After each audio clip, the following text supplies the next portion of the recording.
Itu jangankan ijazah janggal, batu yang janggal aja kita teliti gitu ya. Batu yang aneh aja kita teliti. Sorry, gitu. kalau itu pernah kerjaan lo gimana? Loh, karena memang itu tugas kita kan. Ini batu kok letaknya di sini, ini mesti kita eksplorasi nih. Kenapa batu itu letaknya di sini misalnya seperti itu. Apalagi ini adalah sebuah dokumen publik ya. Kita bicara harus kita benar-benar kita perkuat ya. Frame dokumen publik ya Pak Abdul Al-Katiri ya, ini adalah sebuah dokumen publik, bukan dokumen privat, karena dokumen ini sudah menjadi barang publik. Ketika seseorang yang memiliki dokumen ini menjadi pejabat publik ya, jangankan dokumen ijazah, apa yang dia beli di dapurnya aja kan sudah jadi barang publik. Ya kan, karena masuk LHKPN kan. Apa saja hartanya sebelum dan sesudah dia selama dia menjadi pejabat itu kan diceritakan semua di LHKPN itu. Walaupun diduga kuat nggak semua dilaporkan ya. Ya, walaupun sebetulnya iya kan. Apalagi kalau ternyata barang-barang yang dibeli itu adalah menggunakan uang negara, misalnya ya kan, dapat apa ini. Apalagi ini adalah sebuah lembaran ijazah yang menjadi dasar legitimasi ya. Dan dengannya dia bisa ini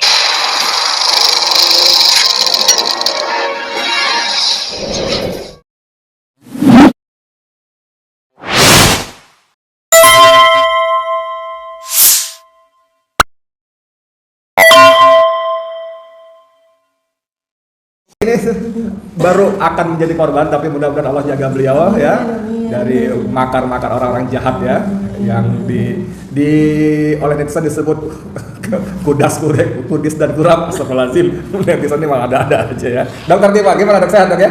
Masya Allah, saya untung nggak dimarahi sama istri saya karena saya bolak-balik bilang dokter cantik tapi Badung. Dok, ke dokter dulu boleh ya, ladies mas ya? Oke. Teman-teman, tadi barusan kita ada press conference dipimpin oleh beliau ini, ketua tim pembela pengacara Dr. Tifa dalam kasus ijazah palsu dan kawan-kawannya itu.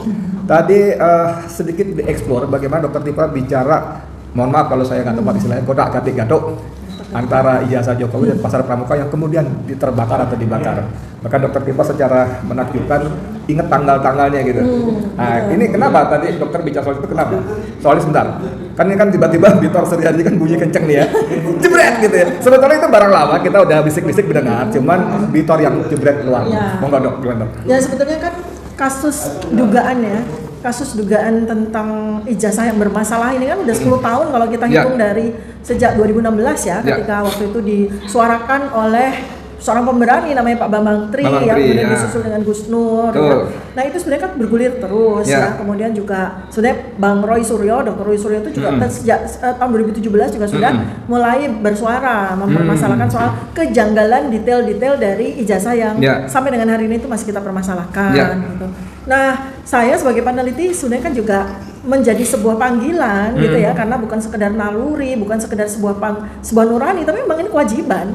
Allah kan memberikan kepada kita tugas macam-macam ya, masing-masing sesuai dengan bidangnya gitu. Nah, bidang saya ada peneliti. Peneliti itu jangankan ijazah janggal, batu yang janggal aja kita teliti gitu ya.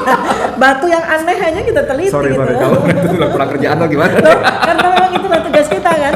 Ini batu kok letaknya di sini, ini mesti kita eksplorasi nih. Kenapa batu itu letaknya di sini misalnya seperti itu. Apalagi ini adalah sebuah dokumen publik ya. Kita bicara harus kita benar-benar kita perkuat ya. Frame dokumen publik ya Pak Abdul Al-Katiri ya, ini adalah sebuah dokumen publik, bukan dokumen privat, karena dokumen ini sudah menjadi barang publik. Ketika seseorang yang memiliki dokumen ini menjadi pejabat publik ya, jangankan dokumen ijazah, apa yang dia beli di dapurnya aja kan sudah jadi barang publik. Ya kan, karena masuk LHKPN kan. Apa saja hartanya sebelum dan sesudah dia selama dia menjadi pejabat itu kan diceritakan semua di LHKPN itu. Walaupun diduga kuat nggak semua dilaporkan ya. Ya, walaupun sebetulnya iya kan. Apalagi kalau ternyata barang-barang yang dibeli itu adalah menggunakan uang negara, misalnya ya kan, dapat apa ini. Apalagi ini adalah sebuah lembaran ijazah yang menjadi dasar legitimasi ya. Dan dengannya dia bisa menjabat segala macam itu gitu kan. Itu maka inilah yang mengusik ke jiwa kepenelitian saya untuk terus. Nah, kemudian yang sangat sampai sini sebentar. Saya mau loncat ke sebelah tetangga saya ini. Tetangga saya tadi bilang waktu press conference, ini dokumen publik, jangankan ijazah, bahkan harta HKPN. Harta pun publik berhak tahu melakukan pengawasan. Gimana tadi penjelasannya gimana, Om? Jadi begini, kita kalau ke ijazah ya. Jadi begini, Pak Jokowi ini kan sebelum jadi presiden, jadi gubernur, kemudian sebelumnya jadi wali kota dan sebagainya. Ketiga jabatan tersebut itu salah satu persyaratan utama itu adalah ijazah. Gitu, ya kan? Persyaratan utama itu ijazah. Karena itu merupakan persyaratan menjadi pejabat publik, maka sudah pindah dari privat dokumen privat, dokumen pribadi menjadi dokumen publik. Oke. Ya kan? Karena dokumen publik punya konsekuensi bahwa itu namanya aja publik, ya kan? Jadi semua orang warga negara Indonesia khususnya itu boleh mengakses, boleh mengetahui, boleh cari tahu. Bolehnya itu bagaimana? Harus lewat prosedur khusus, hanya pengadilan? Kan ingat nggak dia ngomong saya tidak akan tunjukkan ijazah kecuali permintaan pengadilan. Sekarang begini, itu kan masuk ke lembaga publik ya, istilahnya. Termasuk yang dimaksud lembaga publik itu termasuk UGM itu termasuk lembaga publik. Selain universitas publik kan, lembaga publik. Karena pada waktu itu kan UGM didatangi, ya kan, dimintain informasi masalah ijazah dan sebagainya. Karena hanya mengatakan bahwa ada ijazahnya dan sebagainya, ya kan. Tapi tanpa menunjukkan hal-hal yang lain. Biasanya kalau alumni di situ kan ada ada buku besar, ada ini, ada itu. Anggap aja itu. Saya masa nggak punya dia kopinya dan sebagainya, ya kan? Masa saya ingat bahkan kita itu kan setelah diberikan pada yang bersangkutan, mereka punya kopinya, punya duplikatnya dan sebagainya, gitu. Minimal punya catatan lah terhadap alumninya itu. Itu tidak diberikan informasi, hanya dikatakan saja. Katanya, ya kan?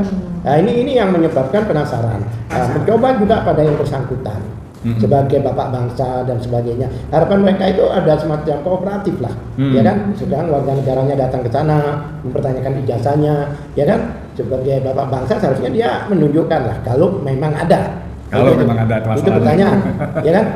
Ingat nggak Obama pada waktu itu kan juga dilakukan warga negaranya dalam kelahirannya, dia tidak dianggap tidak lahir di Amerika. Tapi apa yang terjadi? Dia tunjukkan birth of certificate certificate of birth-nya dia, artinya kalau kita akte kelahiran dia, dia lahir di Amerika. Udah selesai ditunjukkan, ya kan? Ini kan tidak. Bahkan dengan disembunyikannya ijazah ini, terjadi korban. Adanya orang di penjara di sini. Jadi bukan tiba-tiba, Mas.